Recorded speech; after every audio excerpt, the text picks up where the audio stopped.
Galerinha boa, alegre e feliz do 7º ano, sejam bem-vindos a mais uma aula de História. Eu sou o professor Nonias Carvalho, sou professor de História. A gente vai mais uma vez abordar a temática feudalismo na aula de hoje. Vamos lá para o tema da aula. A nossa aula 119, olha quantas aulas a gente já deu, a gente já teve em História. O tema da aula é o feudalismo. A gente vai abordar mais uma vez essa questão da Idade Média. Essa temática já está sendo abordada em algumas aulas. A gente vai aprofundar um pouquinho mais sobre a questão da sociedade europeia na época da Idade Média, do feudalismo. Vamos lá, primeira cartela para a gente na tela. A sociedade feudal. A gente sabe, vamos abordar um pouco mais aprofundado, que a sociedade feudal era estamental. Professor, o que é isso, professor? Estamental, nunca ouvi falar nessa palavra. O que significa? Basicamente significa que a sociedade estava dividida em estamentos, ordem ou grupos, estava dividida. Não era uma sociedade una, mas uma sociedade dividida em classes, em estados. Com relações verticais, domínio de grupos superiores sobre inferiores, no caso clero, nobreza e sobre os servos, e horizontal entre membros do mesmo estamento, suzerano e vassalagem entre os nobres. A posição de uma pessoa era determinada pelo nascimento. Voltamos aqui para mim agora. A sociedade feudal, galerinha, era dividida em 3 estados ou 3 classes. O primeiro estado era o clero, que eram os religiosos. O segundo estado era a nobreza, que eram os senhores feudais e a realeza. E o terceiro estado eram os servos, os trabalhadores de forma geral. Antes de mais nada, vocês têm que ter em mente que a sociedade era dividida em 3. Se eu perguntar para vocês como era dividida a sociedade feudal, vocês vão lembrar do professor aqui lindo, explicando para vocês que essa sociedade era dividida em estados.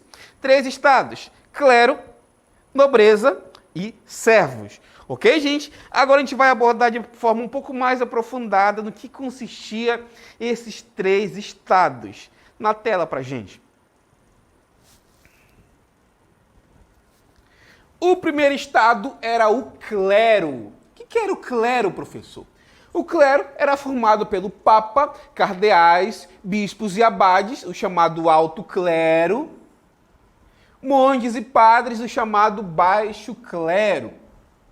Através da religião, exerciam maior importância simbólica na formação ideológica, moral e social. A Igreja Católica era a instituição mais rica em tempo em que a terra era a principal medida de riqueza. 1/3 das terras da Europa Ocidental pertencia à Igreja. Olha só, gente, para a gente começar a falar do clero, é interessante a gente frisar que a Igreja Católica era a instituição mais importante na Idade Média. Anotem aí no caderninho de vocês, o professor está falando, Igreja Católica, instituição mais poderosa da Idade Média. E os membros da igreja era conhecido como o clero, dividido em duas classes, digamos assim. O alto clero, que na maioria das vezes era composto por membros da nobreza que haviam se tornado religiosos, e o baixo clero, que, digamos assim, era o clero um pouquinho mais pobre, por assim dizer. E esse clero, ele controlava muito a vida da sociedade, uma vez que ele controlava tanto a questão ideológica e moral, porque, afinal de contas, as ideologias religiosas dominavam naquele momento, como também dominava a questão financeira, na medida em que a gente está conhecendo aqui, está descobrindo aqui, que a igreja era dona de 1/3 das terras da Europa. Vamos imaginar o seguinte, vamos imaginar que as terras da Europa são divididas em 3 pedaços. Um desses 3 pedaços pertencia à igreja. Então vocês estão vendo que a Igreja Católica na época da Idade Média era muito poderosa e os membros do clero também tinham esse poder, afinal de contas, eles que governavam, que mantinham ideologicamente a igreja. Adiante para a gente. Segunda ordem, ou estado que a gente vai conhecer na aula de hoje, é a nobreza. Segundo estado era o clero, melhor, primeiro estado era o clero e o segundo estado era a nobreza. Professor, mas quem eram esses nobres, professor? A nobreza era composta pelo rei, senhores feudais, suzeranos e vassalos. Daqui a pouco a gente vai entender o que significa essa palavra suzerano, tá, gente? E também vassalo. Como duques, marqueses, condes, viscondes, barões e também o alto clero, visto que a maioria dos integrantes do alto clero também pertencia à nobreza. Então a gente vê que tanto a nobreza como o alto clero tinham uma associação de privilégios. Moravam em castelos fortificados, detinham a posse das terras, dentro delas exerciam autoridade sobre leis, moedas e impostos. Então esses eram os membros da nobreza. Esses eram os membros da nobreza, essa era a nobreza, composta pelos senhores feudais e os membros mais abastados da sociedade, por assim dizer. Para manter o seu domínio, valia-se do monopólio das armas, pois sua função social era defender a proteção, havendo os cavaleiros e código de ética que misturava honra, virilidade, violência, levando a igreja a orientá-los para canalizar suas forças ao combater os infiéis, os muçulmanos, nas cruzadas. Infiéis eram aqueles que não professavam a fé cristã católica. Todos que não professavam a fé cristã católica, a igreja chamava de infiéis. Ok, gente? A gente está vendo aqui que a função da nobreza era de proteger, era pegar as armas. Segundo um monge medieval chamado Adalberão de Lau, ele formulou a teoria dessas três classes, dizendo o seguinte, que a sociedade, para andar de forma progressista, por assim dizer, e para o progresso, era necessário que cada integrante da sociedade, digamos que, formulasse o seu papel na sociedade. Segundo ele, a nobreza era responsável por orar. Perdão, gente. O clero era responsável por orar, a nobreza era responsável por lutar e os servos eram responsáveis por trabalhar. Então, dessas três ordens sociais, era dividida a questão medieval e agora a gente vai entender a terceira ordem, a terceira classe, o terceiro estado da sociedade medieval, que era justamente os trabalhadores, os servos. Era cerca de 80% da população, formada por camponeses, servos de glebas, vilões, pequenos artesãos e escravos. Quem era o servo de gleba, galerinha? Servo de gleba, não confundir com escravo, pois tinha um acordo com o senhor feudal e, embora vinculados à terra, submetidos a condições de trabalho e de vida deploráveis e pesados impostos, não podiam ser vendidos, trocados, doados ou punidos como escravos. O servo de gleba, basicamente, era aquele trabalhador, aquele servo que era ligado diretamente à terra, através de regimes de servidões. O segundo servo que a gente vai estudar agora, eram os chamados vilões. Vilões vêm de vilas, servos que moravam em vilas que não necessariamente estavam ligados à terra. Trabalhadores livres, não presos à terra. Alguns camponeses tinham pequenas propriedades, terras alodiais, e em tempos de guerra entregavam a nobreza em troca de proteção, tornando-se vilões, livres de obrigações servis, embora também pagassem impostos. Terceira ordem dos trabalhadores eram os chamados escravos. Pertenciam a um senhor. Trabalhadores que podiam ser vendidos, trocados, doados ou punidos. A maioria fazia trabalhos domésticos nas habitações dos senhores. Portanto, a gente está vendo que a sociedade feudal era dividida em três ordens. O clero, que rezavam, a nobreza, os privilegiados senhores feudais, que, segundo Adalberon, lutavam, e o terceiro estado, que eram os servos, que tinham a função social de trabalhar. A gente está vendo que essa sociedade é bem desigual, né, gente? Era formado por desigualdades. tanto a nobreza quanto o clero tinham certos privilégios em detrimento da maioria da população, que eram os servos. Ok, galerinha? Vamos lá adiante entender agora a questão dos impostos, das obrigações feudais que os servos tinham que passar, tinham que se submeter nesse regime, conhecido como regime de servidão. Em troca de proteção do direito de uso de terras para o seu sustento, os servos tinham várias obrigações e pagavam muitos impostos. O senhor feudal, havendo 3 básicos e outros tantos que variavam de feudo para feudo. A gente vai ver agora as chamadas obrigações feudais que o servo tinha para com o seu senhor. O primeiro dele era a corveia. Anotem aí, galerinha. Primeira obrigação servil do servo para com o seu senhor era a corveia. O que é corveia, professor? Corveia seria a obrigação de trabalhar de graça para o senhor alguns dias da semana, que geralmente eram 3. Olha só, gente. A corveia era uma obrigação que o servo tinha de trabalhar nos chamados mansos senhoriais, que eram terras exclusivas do senhor feudal e que eram cultivadas pelo servo, na chamada corveia. Segunda obrigação do servo para com seu senhor era a talha. Anotem aí, galerinha. Segunda obrigação servil do servo para com seu senhor era a talha. Professor, o que seria a talha, professor? A talha é a obrigação de entregar para o senhor 50% do que produzia, ficando somente com os outros 50%, de onde deveria tirar para pagar os outros impostos e sua subsistência. Terceira obrigação servil do servo para com seu senhor eram as banalidades.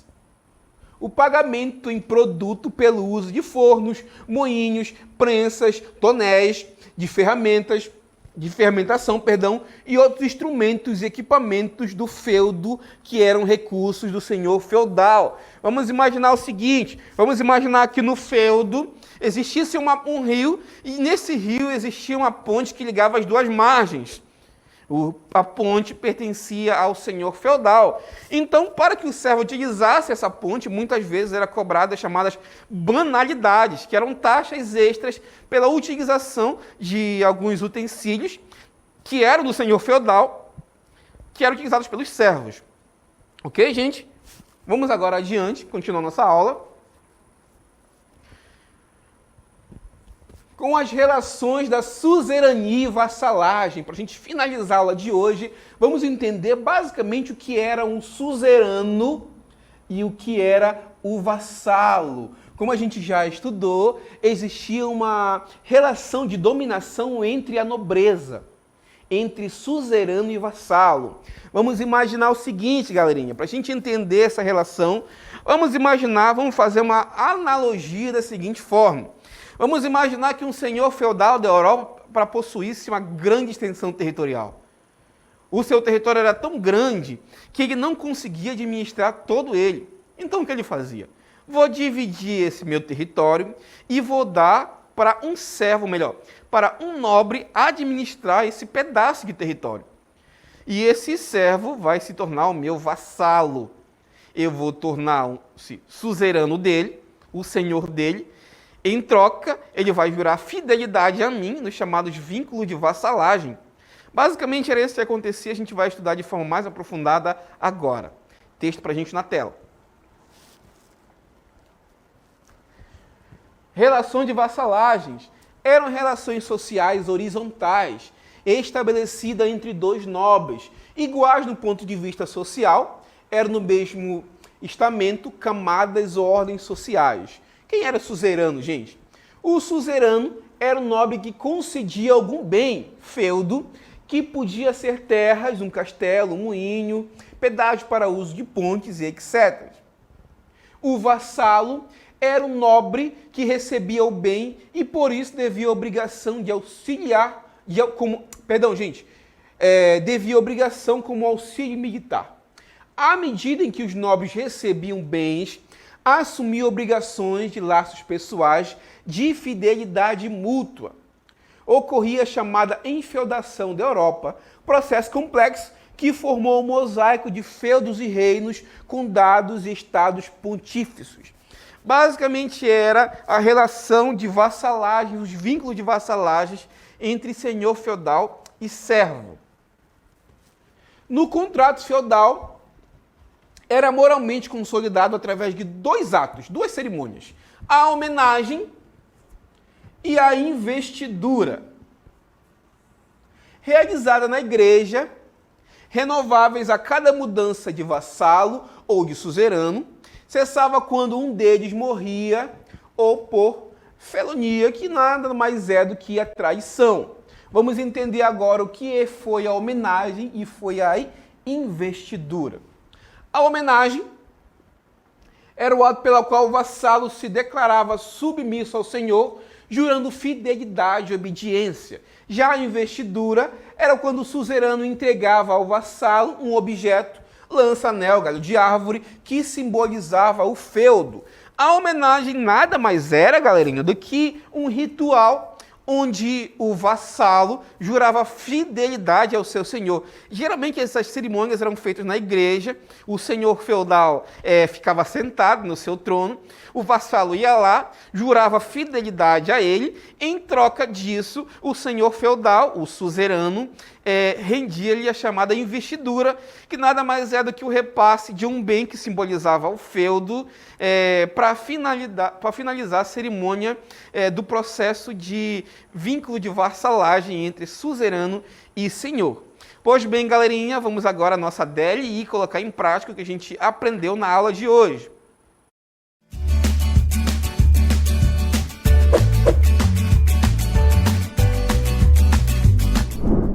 Dinâmica local interativa, vou deixar para vocês 2 questões. Vocês vão ler essas questões devagar, de forma bem paulatina. Daqui a pouco a gente vai voltar para refletir em cima delas. Questão 1 fala o seguinte para a gente: aponte como era dividida a sociedade medieval. Isso aqui tá fácil, tá, galerinha? Segunda questão: escolha 2 impostos e explique como eram pagos. 2 impostos, 2 obrigações feudais, e expliquei 3 para vocês, tá, gente? A corvéia, a talha e a banalidade. Vocês vão escolher 2 desses impostos e explicar o que eram para a gente na segunda questão. Vou dar um tempinho para vocês agora, vocês vão refletir em cima. Daqui a pouco a gente vai voltar com a nossa interatividade.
Galerinha do 7º ano, estamos de volta agora para o nosso momento de interatividade. Mais uma vez, queria agradecer a vocês a participação. Estou vendo que o chat está bombando aqui com as respostas de vocês. Isso me alegra muito o professor, porque significa que vocês estão entendendo o que a gente está passando para vocês, principalmente isso. E agora a gente vai recapitular as questões e ver o que vocês responderem em cima delas. Primeira questão para a gente na tela. Primeira questão fala o seguinte: aponte como era dividida a sociedade medieval. Primeira questão aqui, gostaria de ler algumas respostas que vocês enviaram no chat. Lembrando que vocês têm a disponibilidade de pedir auxílio de professores que estão nos auxiliando no chat. A professora Aldilene, a professora Pet, o professor Eberson estão a serviço da gente aqui. Vocês podem procurá-los se caso tiver alguma dúvida não sanadas aqui pelo professor em tela. O Isaac Nicolas enviou para a gente a resposta, dizendo que a questão 1 é clero, nobreza e servos. Muito bem, Isaac. O Josué Ricardo enviou para a gente a questão 1, clero, nobreza e servos também. Vamos lá, gente, mais aqui. Muito da questão 2. Da questão 1, o Breno Jean enviou para a gente que a questão 1 é nobreza e trabalhadores. Faltou uma ordem aí, tá, Breno? Vamos prestar atenção que você vai conseguir compreender o que a gente está pedindo para vocês. A Raquel Farias enviou que a questão 1, a resposta seria clero, nobreza e trabalhadores. A Bianca está dizendo que a internet está ruim, professor. Vamos melhorar essa internet aí, gente. E outros aqui, o Jordan também está enviando aqui a questão 2, aqui a resposta da questão 2, ele enviou a questão 1, mas aqui a resposta da questão 2, tá, gente? Vamos lá para o gabarito da questão 1, para a gente compreender, ver se vocês conseguiram acertar o que o enunciado pede para a gente. Gabarito na tela, vamos lá, gente. Questão 1, resposta: nobreza, clero e servo. Comentários nos podem realizar esta atividade a partir da observação da pirâmide apresentada na aula.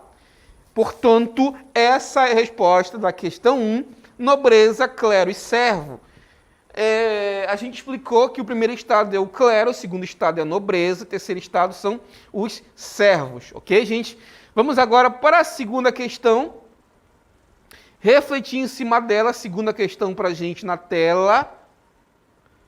Fala o seguinte: escolha 2 impostos e explique como eram pagos. 2 obrigações servis imposta pelo Senhor aos seus servos. Vamos lá ver o que vocês responderam para a gente aqui no chat. Questão 2. A Leia de Souza enviou para a gente, que é questão 2. Corveia enviou para a gente Corveia, estou esperando a complementação da resposta. O Luan está perguntando se a gente está vendo seus comentários. Claro que estamos vendo, Luan. Estamos respondendo aqui a você. Quero que você mande para a gente a sua resposta. A Amanda Vitor respondeu a questão 2, seriam as banalidades, pagar a utilização de forno e a Corveia 50% dado ao Senhor. Que mais para a gente que é a questão 2? A Heloísa e escolheu 2 impostos. Quero que você coloquem para a gente os 2 impostos. Lembrando que são 3 que a gente explicou aqui: a corveia, a talha e as banalidades. Ok, gente? Mandando aqui a resposta da questão 1. Vamos lá. Vamos à resposta do gabarito na tela para a gente. Gabarito da questão 2 fala o seguinte, com resposta pessoal: o aluno está livre para escolher entre os impostos apresentados naquele momento o que chama mais atenção. Lembrando que o primeiro que a gente trabalhou foi a corveia. O que é a corveia, professor? É a obrigação do servo de trabalhar 3 dias na semana nos chamados mansos senhoriais de graça para o Senhor. Segundo imposto, a obrigação é a talha, que nada mais é do que a obrigação de pagar 50% de tudo que é produzido para o senhor feudal. E a terceira obrigação é a banalidade, que nada mais é do que você pagar para usar os utensílios que pertencem ao senhor feudal. Exemplo é o moinho, preciso usar moinho, o moinho está no feudo, então eu tenho que pagar para o senhor feudal para utilizar esse moinho. Ok, galerinha? Espero que vocês tenham compreendido a aula de hoje, tenham adquirido conhecimento histórico, estão ficando apaixonados por essa matéria que é magnífica, a melhor de todas, história. E daqui a pouco a gente vai voltar com a aula da professora Isabel, 8º e 9º ano. Fiquem na paz e até a próxima.